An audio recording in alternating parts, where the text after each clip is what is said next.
أعوذ بالله من الشيطان الرجيم بسم الله الرحمن الرحيم الحمد لله رب العالمين والصلاة والسلام على سيدنا ونبينا حبيب قلوبنا وطبيب نفوسنا وشفيع ذنوبنا أبي القاسم محمد بن عبد الله اللهم صل على محمد وآل محمد وعلى أهل بيته الطيبين الطاهرين المعصومين الذين أذهب الله عنهم الأرجاس وطهرهم من الأدناس وجعل مودتهم أجرا على الناس ولا سيما على بقية الله في الأرضين الإمام المنتظر صاحب الزمان عجل الله تعالى فرجه الشريف ابن هداة المهديين اللهم صل على محمد وآل وعلى صحبهم الأخيار المنتجبين وعلى جميع الأنبياء والمرسلين والشهداء والمجاهدين في سبيل الله منذ آدم إلى قيام يوم الدين. أما بعد، روي عن أمير المؤمنين علي بن أبي طالب عليه السلام أنه قال: الحرية منزهة من الغل. It has been reported from our master, from our first holy Imam, the commander of the faithful, Ali ibn Abi Talib alayhi salam, اللهم صل على محمد وآل محمد that he said, freedom is far transcendent or far above holding grudges. Salawat ala Muhammad wa Ali Muhammad.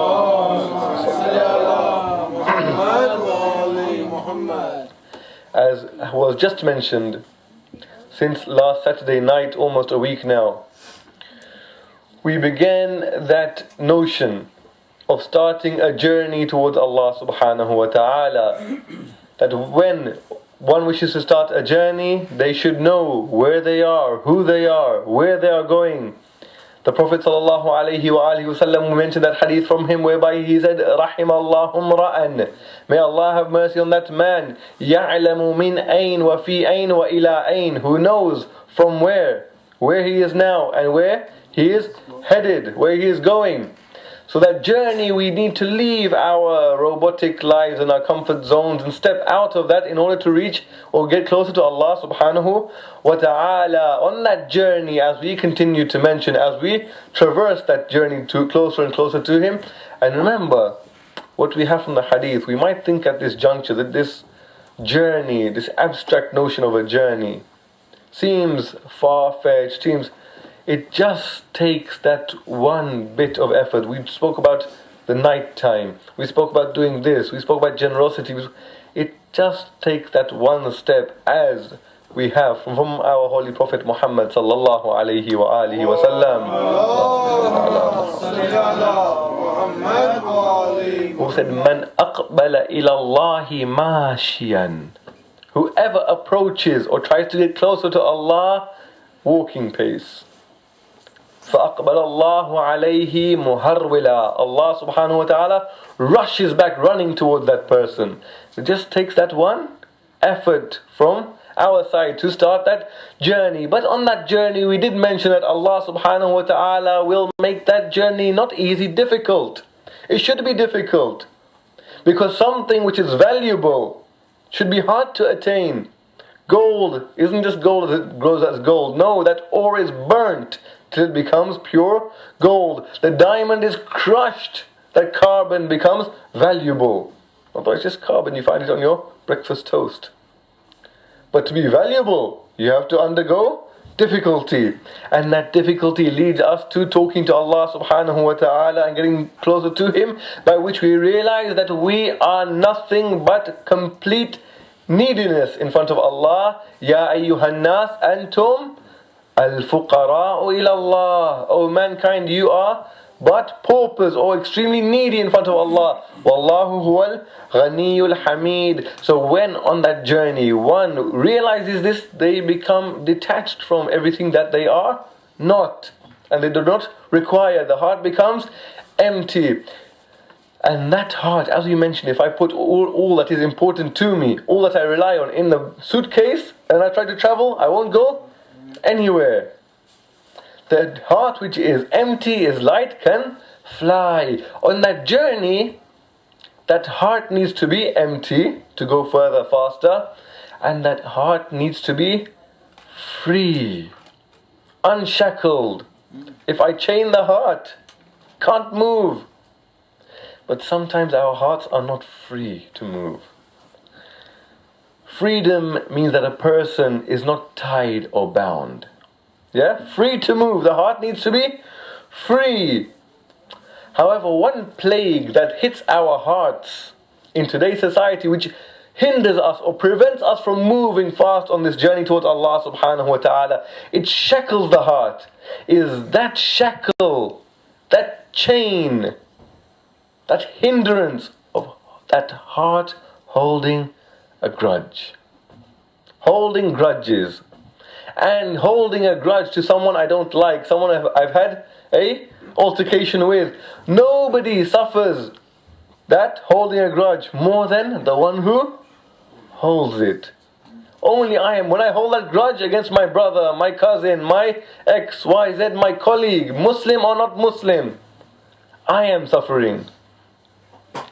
That heart needs to be free. After all, the message of Kerbala, the philosophy of Ashura, the legacy of Imam Hussain alayhi salam, was it anything but freedom? He left Medina for freedom. He fought in Kerbala for freedom. He was killed and martyred in Kerbala for freedom. Why is it that one of his titles is Abu al-Ahrar? Abu al-Ahrar means what? Abu means the father figure of who? Al-Ahrar, Ahrar is the plural of Hur. Hur is the one who is. Imam Hussain alayhi salam was the father of those who are. If we wish to say that Imam Hussain alayhi salam is our spiritual father, or that one we want to follow in his footsteps, we have to be free. We cannot bind and shackle this heart and then say we are followers of Abu al-Ahrar. After all, even after everything he faced, he knows these people in front of him were Muslim by name. They call themselves Muslim. They were following that drunkard, womanizer, despot who was making them fight against the grandson of the Holy Prophet. Even though he knew these people were not fearing Allah, not fearing the hereafter, what did he say to them? Well, at least do what he said to them. He said, this is in the plains of Kerbala, addressing the army of Umar ibn Sa'd, addressing the army of Yazid, thousands. What is Imam Hussain alayhi salam telling them? Is he telling them, please come and help me and fight with me? No. Is he telling them, leave Yazid? No. Is he telling them, be true Muslims? No. Is he telling them, at least fear the hereafter? Don't you know I'm the son of the Prophet? No. He stands in front of that evil army of Umar ibn Sa'd and he tells them, إِن لَمْ يَكُنْ لَكُمْ دِينٌ. If you have no deen, no religion, no principles by which you stand, don't have a deen.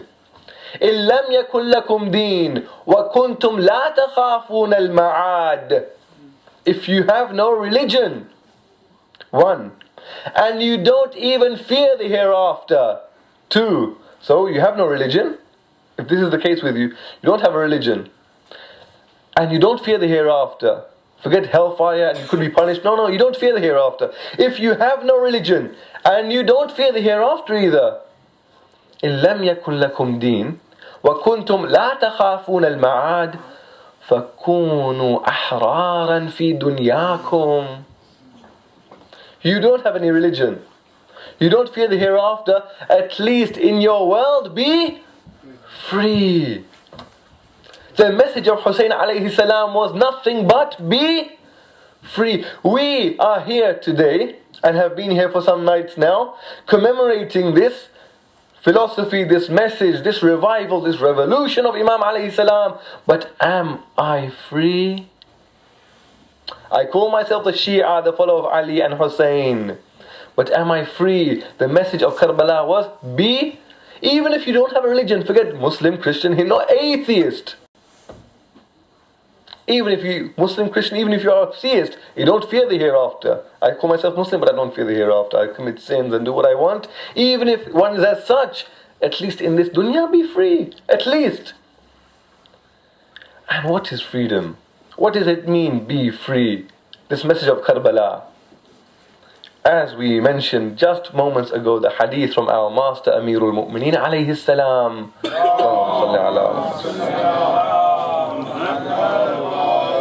Al-Hurriya, freedom, munazzahatun min al-ghil.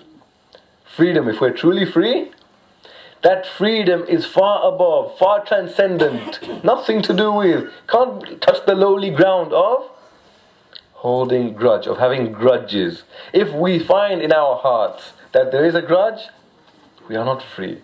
And we'll find, coming in the next few minutes, how we'll see in ourselves if we have a grudge or not. Are we those who hold grudges or not? And this holding a grudge, it's not just holding a grudge and that's it. That's all it. I just hold a grudge and I'm ruining my own heart. That's not where it finishes often.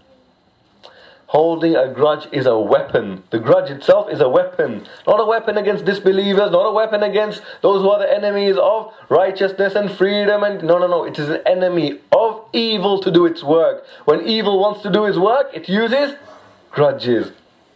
Imam Ali alayhi salam, our first holy Imam alayhi salam, he says, Silahu shar. Silah means the weapon. Silahu shar, the weapon of evil is al-hiqd. That hiqd that one has in their heart. That stinging that one has in their heart against the fellow brother or sister. That is the weapon of evil. And we have our scholars, that Mullah Muhsin Faisal al-Kashani, ethics scholar of the Shia school of thought, has written a whole treatise. And in that treatise he writes about holding a grudge. It doesn't stop there. Hiqd or ghil, that grudge doesn't stop there. He says, al-hiqd, that holding a grudge, yuthmiru umuran, gives fruit to several other matters. Don't think it just stops there. What is it, for example? So he goes on, al-hiqd yuthmiru umuran, gives fruit and leads to several other matters. وَهُوَ أَن يَحْمِلَ الْحِقْدَ, that a person holds that grudge, عَلَىٰ أَن يَتَمَنَّى زَوَالَ النِّعْمَةِ عَنْهِ, that he wishes for the one for whom he holds a grudge, that whatever blessing that person has, he should lose. How often have I felt that about my fellow brother? When I see him, when I fall out with him, we had a disagreement about whatever thing, and then we parted ways. Every morning I wake up thinking about, I wish he loses this thing that he has one day.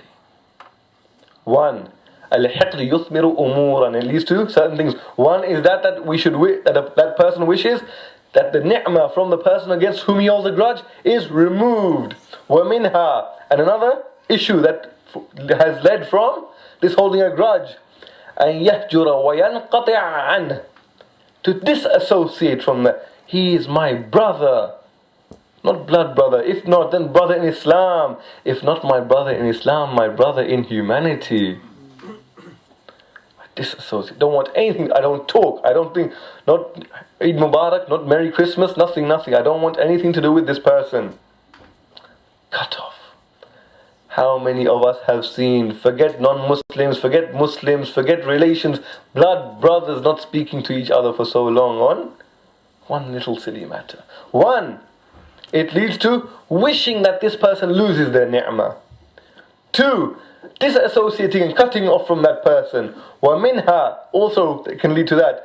أَن يَتَكَلَّمْ فِيهِ بِمَا لَا يَحِلُّ, that he should speak about that person in a way which is not allowed. مِنَ الْكِذْبِ وَالْغِيبَةِ. I said, you don't know this person.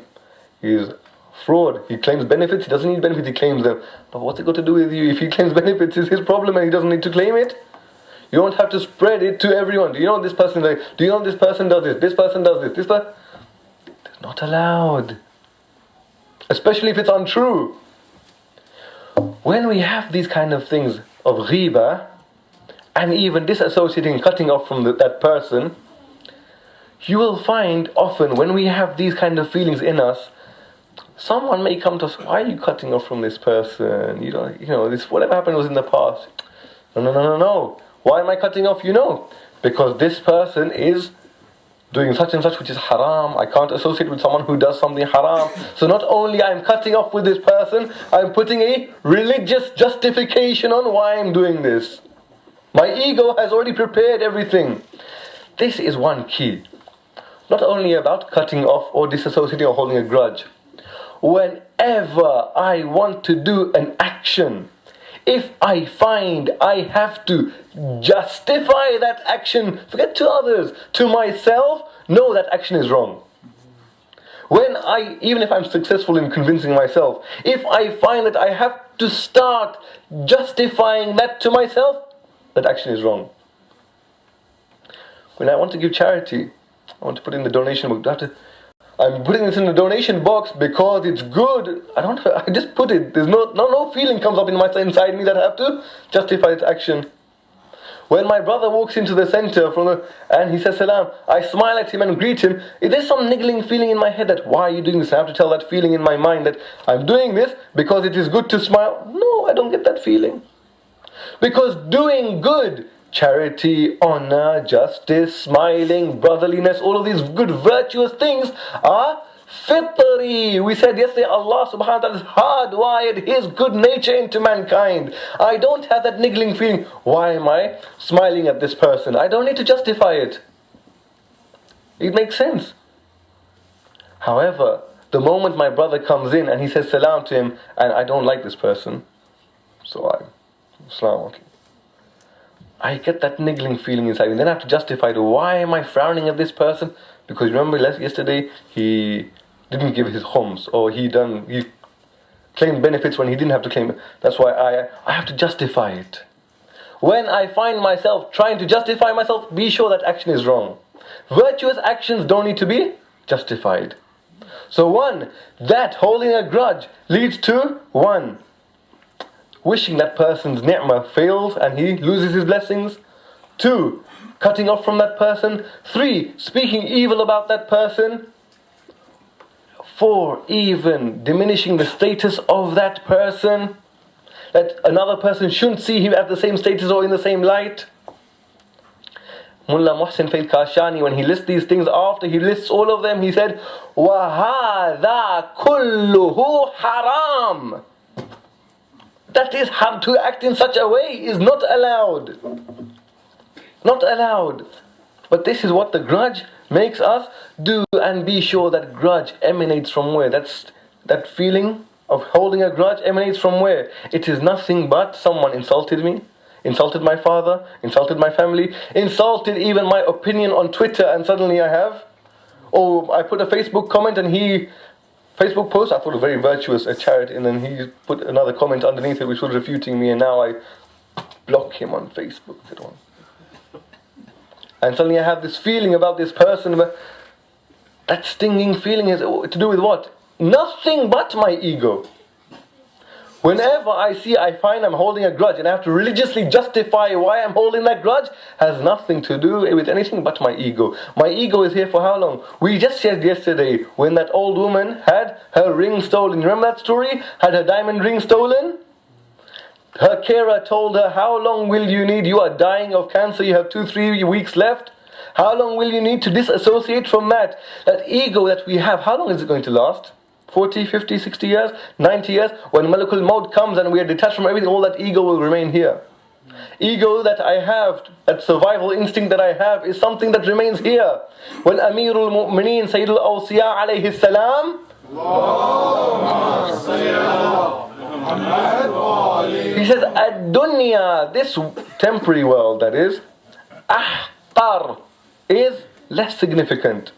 Wa-azghar, is smaller. Wa-anzar, is less worthy, is completely lowly.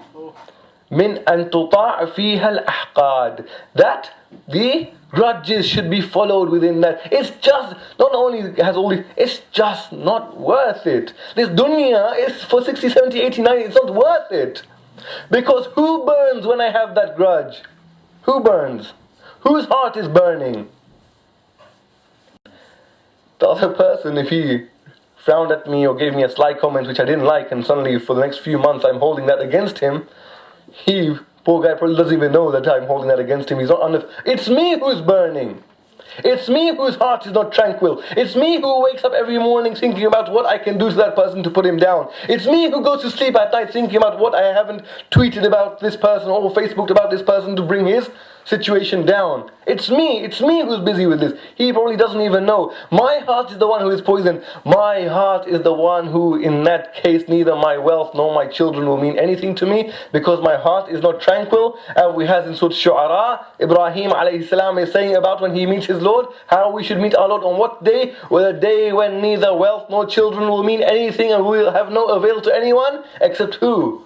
يَوْمَ لَا يَنْفَعُ مَالٌ وَلَا Banun, except who? Illa man atallaha biqalbin salim. Except the one who comes to Allah with a tranquil heart. That hiqd, that ghil, that grudge doesn't allow me to travel. And the hereafter I don't have that tranquil heart. It's accumulating there. My arteries are being clogged when I have cholesterol foods. My spiritual arteries are clogged with these accumulation of this haqd.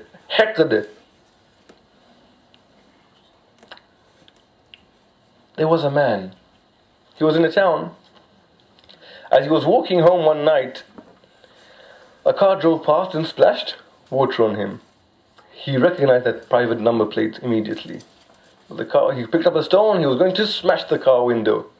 It's freezing night. He splashed water on me. He picked up a stone, but the car was too fast, but he knew which car it was. Put the stone in his pocket. When I see that car again, he went home. The next day he's carrying that stone in case he sees that car again. He went to work. His boss told him, "You're late to work, you're worthless, and he gave him a mouthful. Slammed the door, went out of the office. This man was sitting in the office. He picked up his plant pot and he was about to. The boss walked out. He kept the soil from that plant pot. Well, I'm going to get one day when I'm his superior, then he'll see. On the way home, a person who was much bigger than him shoved him by his shoulder. He couldn't punch him, so he had to pick up a stone. He picked up a stone to hit the guy. The guy was already walked away. I know that person. He's the cousin of my brother-in-law's wife. When I see him, days went by. Suddenly this person is accumulating stones. One day I'll get this guy back. One day this person who called me to insult me, one day. Some visitors came to that town of this man, and they saw this strange man with huge pockets now. He's carrying plant pots and stones, and he's wobbling around because he can't walk properly. So they asked this man, what's this about? So he told them the story. One day this car splashed me. See this stone at the bottom of my pocket, that's for that car. This soil in this pocket, that's for my boss. This stone here is for this one. He knew everyone. He was carrying all of these stones. These people became amazed. That's incredible, wonderful. But just a couple of questions for you. I said, yes, of course. What? He said, you're the only one in the town we've seen like this carrying these stones. Have you not done anything to anyone? Why are they not carrying stones? When someone insults me, when someone talks to me in a way that, when someone insults my family, when someone wrongs me, I see they are wronging me. I see they are doing this. I don't see that I too am doing that to other people. The way I hold a grudge against every man and his wife, they also should be holding grudges to me. But my faults I don't see. So they asked this man, if you are holding so many stones, people should also be holding stones against your wrongdoings. Second question. We see you have so many stones and soil, everything to throw at people. Where are your gifts and flowers? I said, why would I have gifts and flowers? He said, because people wronged you. When he insults you, you carried a stone. When this one wronged you, you carried some soil. When this one did this, you carried another weapon. Someone, somewhere must have done something good to you, given you a lift somewhere, had a kind word, telling you having a good hair day, something. Someone must have said something to you. You see, when we have grudges, This one insulted me, hold the grudge, keep it in my heart, store it there. This one insulted my father, hold it in my heart. The next generation, even his sons I don't talk to, and his grandsons are also cursed by me, I hold that in my heart. When this person done this, I hold that in my... Whenever someone does anything good to me, I don't hold that in my heart. Only the evil things I store, the good things I don't store. You see how my ego works? This man was like this. Out of this town, due to carrying these burdensome stones and soil, who was suffering? He couldn't even walk. Ourselves spiritually cannot go towards Allah subhanahu wa ta'ala whilst our hearts are carrying this soil and these stones. None of us is infallible. As I am being wronged, I am also wronging others. Which is why Imam al-Askari, the father of our 12th holy Imam, Ajallahu ta'ala farajahu sharif,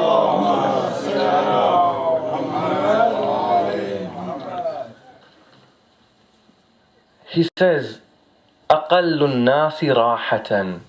The person who is at least peace and calm, al-huqud, the one who always carries the grudge. Now, how do I know I'm carrying a grudge? When that person walks into the center, I can feel the grudge. It's like something physical. You know how you feel when you have indigestion? Here?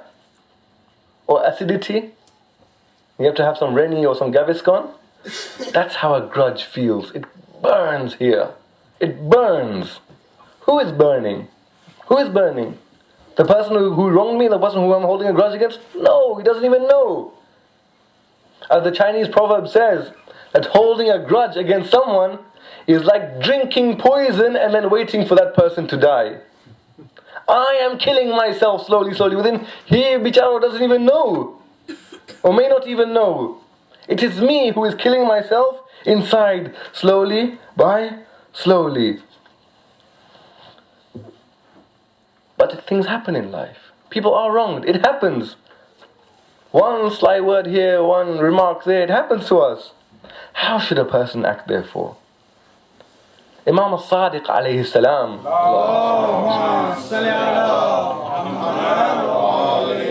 talks about how a believer, how a mu'min reacts. Al-mu'min yahqud. A mu'min has that feeling, perhaps in believer. Not everyone is infallible.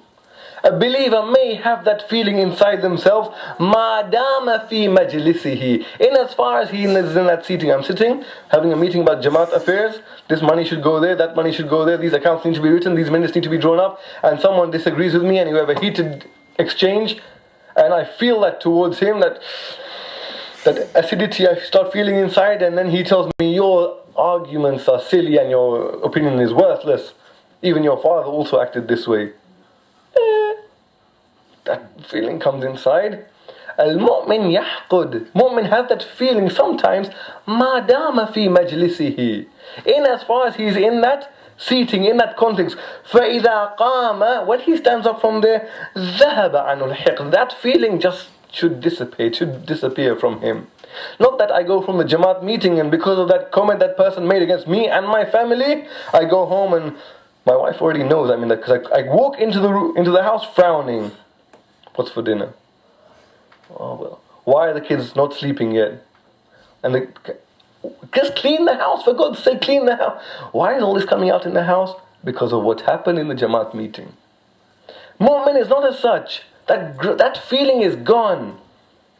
But us humans are ego self. Do you remember that author we spoke about, I think 2 nights ago? His name was Eckhart Tolle. Eckhart Tolle, wonderful writer, not a Muslim. He writes in his book, he gives an analogy in his book. He says, look at a duck pond. You sit in the park, you see ducks in the pond, look at the duck pond. What happens? Sometimes someone's throwing bread and 2 ducks are swimming, then they start going for the same piece of bread. And they both go close to it, then they both want it, and one pecks the other one. And the other one pecks and they have a scuffle. What happens after that? They have a scuffle, you see there's a disturbance in the pond, they both exit from the pond. Okay, come apart. Then you see they ruffle their feathers, come back in the pond and You wouldn't know. If someone came 2 minutes after that, or even 1 or 30 seconds after, they wouldn't know there was a disturbance in the pond. No. He said, Eckhart Tolle says, imagine those ducks in that pond had a human brain now. The way our brains work, imagine it was working like that. So 2 ducks come across each other, one pecks the other one, and they go into scuffle, and they come out of the pond, ruffle their feathers, come back in the pond. Now they don't swim next to each other. One duck goes to the group of other 3 ducks. You know that duck over there? Tried to take my bread. And then it pecked me. Don't trust that duck. And the other duck is saying, I'm not talking to that duck anymore. We here are in a duck pond, but our duck pond has all human brains. This is how we act. We should be at least like those ducks Allah subhanahu wa ta'ala has created. Okay, things happen in life. Things happen. Things happen. Ruffle those feathers, come back in the pond, end of story. Finished. If I don't, I am poisoning myself. What is the remedy? I know this person holds a grudge towards me. What is the medicine? How do I get the grudge out of this person towards me? Again, Amirul Mu'mineen alayhi salam says what about this? أحصد الشر من صدر خيرك. Remove the evil that is in the heart of the one other than you. The person has a grudge towards you. Remove that evil from his heart and the grudge from his heart. How? بقلعه من صدرك. You take it out of yourself, you'll be out of that person. The only reason I know this person looking at me funny, because of that last time we had that argument. Why do I think he's looking at me funny? Because I'm looking at him funny. Take that out of myself. It doesn't matter how. That grudge is poisoning and killing myself. It is only in life, how my moods change, how things happen is perhaps I'm affected 10% by what people do to me. 90% of how I'm affected is due to how I react to the way someone told me something. Yes, he insults. Yes, that person does. Yes, that person gives me a good thing. The way I react to it, I become overjoyed. Or I become despairing. Or I become vengeful and holding a grudge. This grudge that I hold is chaining my heart down, disallowing it from moving towards Allah subhanahu wa ta'ala. 1. Grudges chain the heart down and disallow it that freedom to soar towards Allah subhanahu wa ta'ala. 2. Malice and malevolence are the key or the weapon of evil that lead to so many other evil things. Ghiba and lying and mocking, and all of these things are haram. To my Muslim brother and to my non-Muslim brother, to my brother in faith and to my brother in humanity. This is haram. This is haram. Haram means I'm not doing that person a disservice. I may be. But haram means I'm doing my heart a disservice when I visit Allah on that day and my heart is in this polluted mode. It is me who will suffer. Number 3, this world, as Amirul Mu'mineen alayhi salam told us, is too small, too short, too lowly, and too insignificant for grudges to be followed in that worldly life. Number 4, even if the grudge does develop within me and I see that feeling inside me, that heat as soon as one person leaves, that heat of the moment, that is gone. That doesn't or shouldn't remain. And number 5, what is the key of rectifying my brother, my sister, of removing the evil from them? Remove it from here. Remove it from me. I will not see it in them. We had mentioned on the second night, on Sunday night, that the people who suffer most are the people who Allah subhanahu wa ta'ala loves most. When Abu Abdullah alayhi salam, Imam Hussain alayhi salam, 11 years before the tragedy of Kerbala, walked into the room wherein his brother Hassan alayhi salam was on his deathbed. Hassan alayhi salam had been poisoned by his wife Ju'ada, who had been bribed by Muawiyah. She poisoned him with a strong poison. Hassan alayhi salam was on his deathbed. Every few moments he would rise from the bed to vomit. When he would vomit, blood would come out. Parts of his internal body would come out. Clots of blood would come out because that poison was killing him inside. Abu Abdullah, his younger brother, enters the room And he begins weeping and weeping and weeping. Hassan alayhi salam looks at his younger brother and asks him, Ma yubkika ya Aba Abdullah? What makes you cry? Why are you weeping? Imam replied, obviously the scene I see you in, the situation I see you in makes me cry. Imam Hassan alayhi salam said, I am in pain and it is difficult. وَلَكِنْ لَا يَوْمَ كَيَوْمِكَ يَا أَبَا Abdullah. But there is no day like the day you will face, O Aba Abdullah. Imagine Imam Hussain alayhi salam looking at the face of his brother Al-Hassan. The last memory he will have of that beautiful face, of his beloved brother. Hassan alayhi salam was buried whilst being showered with arrows in the city of Medina. His corpse and his hearse was being showered with arrows. And we know the history of that. As Hassan alayhi salam is buried, Imam Hussain does not have the opportunity to look at the face of his brother again, except when he looks at Qasim ibn al-Hassan, the surviving remnant of his brother. The one, when he sees him, he is reminded of his brother. Qasim ibn al-Hassan in Kerbala comes to his uncle Hussain alayhi salam. This 13-year-old lad, 13-year-old, sees his cousins falling, his brothers falling. He cannot keep still. He comes to Hussain alayhi salam, uncle, allow me to go. Aba Abdullah, without hesitation, refuses him. Say, I shall not let you go. I cannot let you go. He kisses Qasim on the forehead and says, I cannot let you go. According to some narrations, Qasim goes back to his mother dejected and disappointed. Uncle is not letting me go. His mother tells him, go to Hussain, ask him again, plead with him. Qasim comes to Hussain and kisses his hands. Wa amma, allow me to go. Hussain alayhi salam looks down and sees the face of his brother Al-Hassan, and he says, Qasim, I cannot let you go. Go back to the tent. His mother tells him, Qasim, take this letter and give it to your uncle. Qasim brings the letter to his uncle. His uncle Hussain alayhi salam unfolds the letter and he sees the writing in the handwriting of his brother Al-Hassan. He kisses the letter and he begins to weep.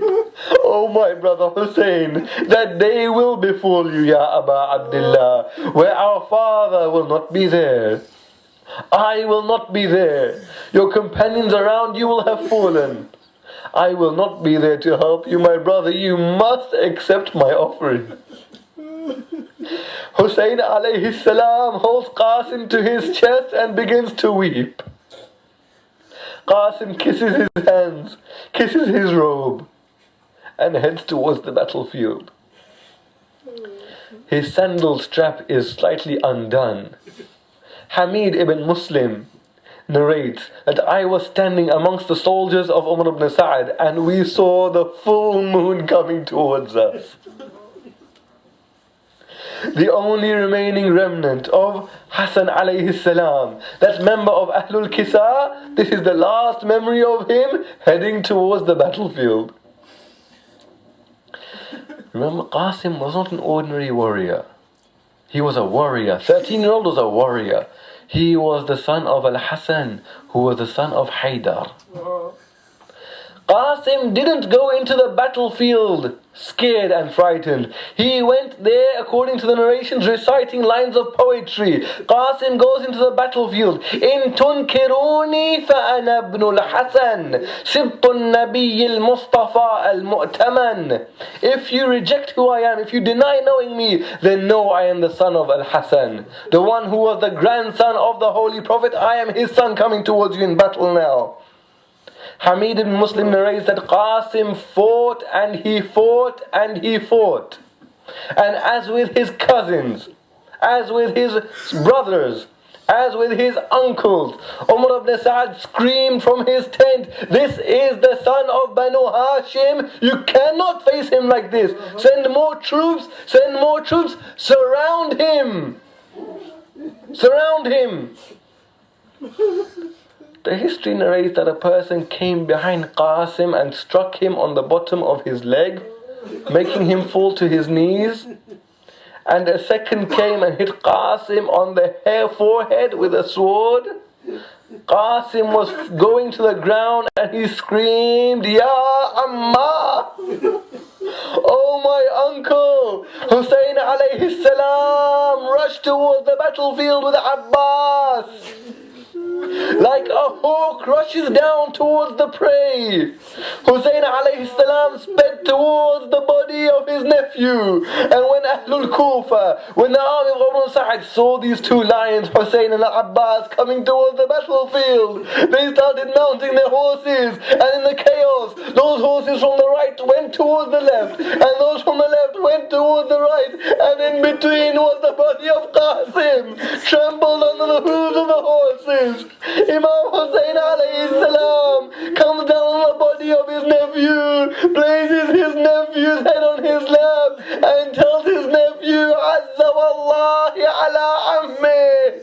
It is indeed by Allah so difficult for your uncle, and tad'uhu fala yujibuk, that you called out to him, but he couldn't respond to you. How yujibuka wala yughni ank. Oh, he did respond to you, but even his response wouldn't help you. He lifted the body of Qasim alayhi salam, his feet dragging on the floor, back towards the tent. Qasim's body was trampled under the hooves of the horses. But after the tragedy of Kerbala, the enemies of Islam put all the bodies out to be trampled on that day. And they said, let us trample these bodies now. But Hurmala came from the other side and said, I will not let the body of Al-Abbas be trampled. He is from my tribe, and he removed that body.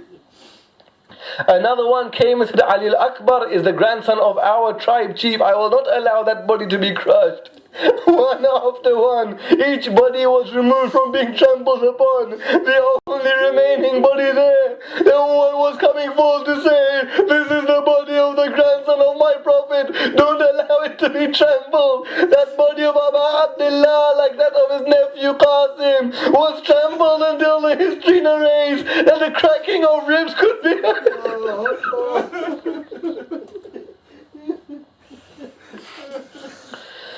ألا لعنة الله على القوم الظالمين وسيعلم الذين ظلموا أي منقلب ينقلبون إنا لله وإنا إليه راجعون يا حسين Ya Hussain, Ya Hussain, Ya Hussain.